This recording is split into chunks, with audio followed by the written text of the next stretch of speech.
Halo, assalamualaikum warahmatullahi wabarakatuh. Balik lagi di Depos, Dede Podcast. Di sini sebelum kita berujung ke topik hangat atau kita berfokus pada topik hangat, saya akan memperkenalkan teman-teman saya dulu nih.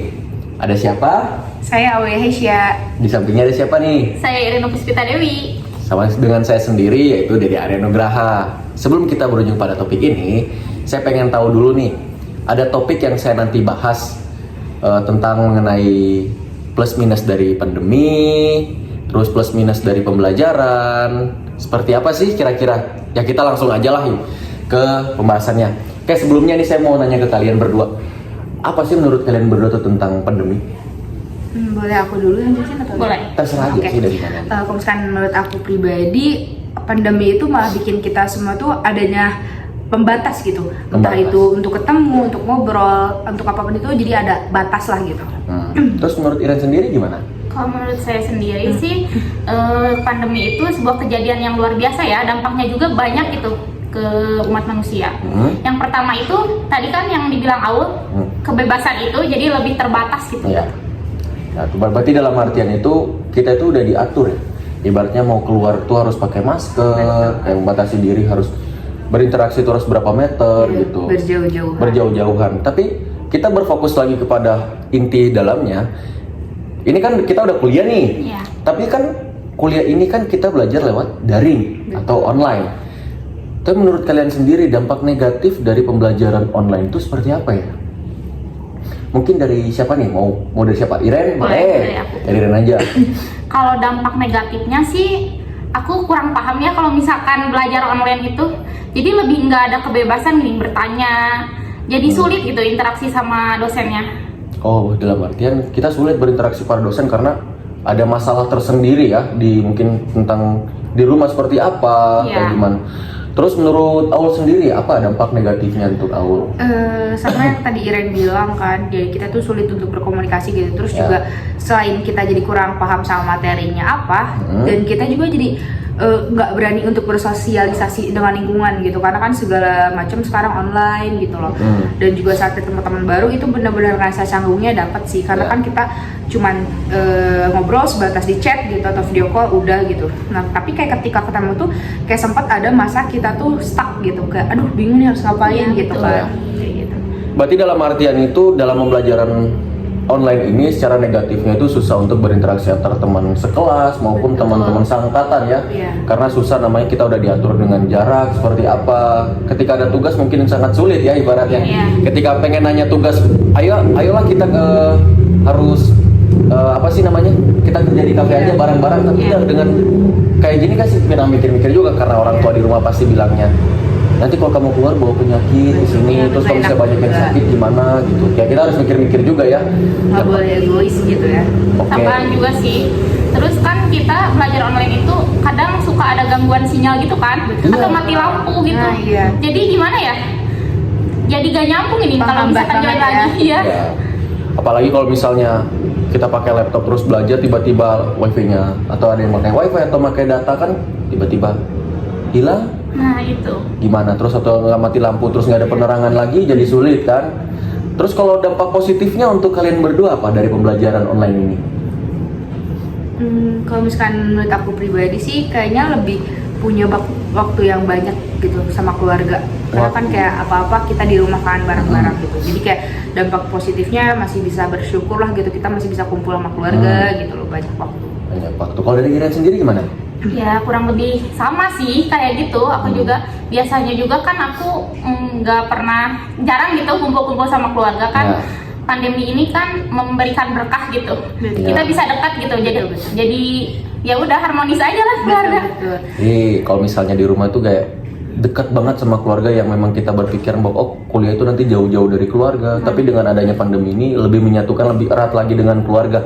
Tapi saya lebih bersyukur lagi karena kita bisa terhindar dari penyakit Nah, salah betul. satunya. Iya betul-betul. Kalau kita bawa penyakit ke rumah yang sakit pasti kita disalah-salahin nah karena kamu yang bawa penyakit kayak Nantinya gitu kan. repot juga. Iya, otomatis. Terus untuk kalian berdua sendiri nih, apa sih menurut kalian dengan masalah kayak gini ada problem solving yang kita dapat kan otomatis ya? Pasti. Ya. Tapi menurut kalian sendiri problem solvingnya apa? Untuk kalian berdua, mungkin dari Aul sendiri gimana?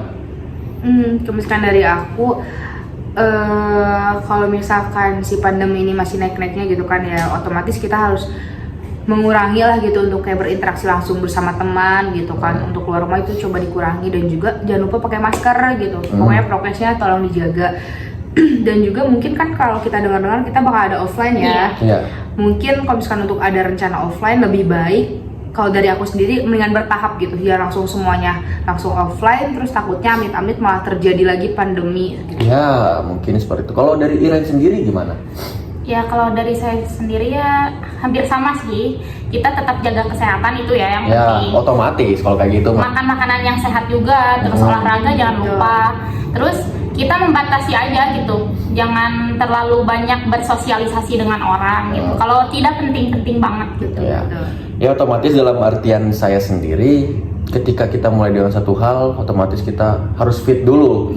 Jangan kita berhadapan dengan sakit, otomatis nggak akan nyambung. Dan kedua, ketika dihadapi dengan pandemi seperti ini, mungkin kita udah tahu sendiri, kita harus berjaga jarak, udah ada protokol kesehatan, harus memakai masker, harus menyediakan hand sanitizer, kayak gitu. Biarpun di jalan atau maupun di kerumunan gimana pun ya itu sih saya sangat setuju sebenarnya. Tapi menurut saya sendiri dengan dampak positif ini atau dampak negatif ini, terus problem solving yang saya dapat, itu tadi kalian berdua sudah menjawabnya. Jadi saya tidak harus menjawab lagi karena saya sudah setuju dengan berpendapat seperti itu. Oke, menurut kalian berdua sendiri sih untuk harapan kedepannya seperti apa? Mungkin bisa. Kalau dari aku sih yang pertama ya, harus ada kerjasama gitu antara mahasiswa, terus dosen sama si kampusnya juga ya. Terus lebih peduli juga gitu sama anak-anak yang kurang mampu gitu. Kan nggak semuanya mahasiswa tuh ada yang punya HP gitu kan. Betul. Jadi lebih diperhatikan lagi lah gitu mahasiswanya gitu. Terus yang kedua, jangan jadikan mahasiswa itu sebagai robot gitu. Jadi kuliah itu hanya tugas, bukan seperti itu gitu ya.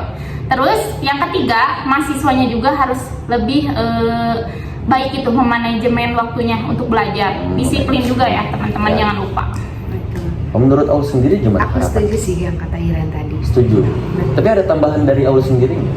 Mungkin harapannya ya semoga yang paling penting nih, semoga si COVID ini hilang lah gitu, karena biar kita semuanya bebas gitu kan.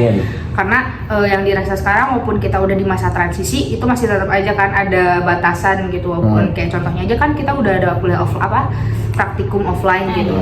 Dan itu pun kayak malah masih ada pro kontra lah gitu, karena ya kayak gitu deh. Kalau dari saya sendiri sih, kalau misalnya melihat untuk harapan kedepannya, tapi benar kata Iren. Kalau kata Iren sendiri kan, biar kedepannya jangan sampai mahasiswa jadi robot kayak gitu. Ya benar juga, kalau misalnya kita dihadapin dengan tugas, kita kan badan juga tetap capek ya, memikirkan satu hal gitu yang belum pasti, karena kita juga butuh istirahat kayak gitu.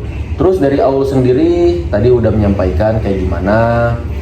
Mungkin itu aja ya yang bisa diangkat pada hari ini ya dengan topik ini. Oke, mungkin itu aja yang bisa kami angkat pada hari ini. Terima kasih banyak. Mudah-mudahan yang kami berikan topik ini jadi pembelajaran untuk kita semua. Karena saya di sini belajar juga dari permasalahan-permasalahan kayak gini, dan problem solving yang kita dapat ya kita masih kembangkan lagi. Mungkin itu aja, kita cukup ya. Itu aja. Mungkin itu aja. Selamat malam untuk kita semua. Assalamualaikum warahmatullahi wabarakatuh. Bye bye.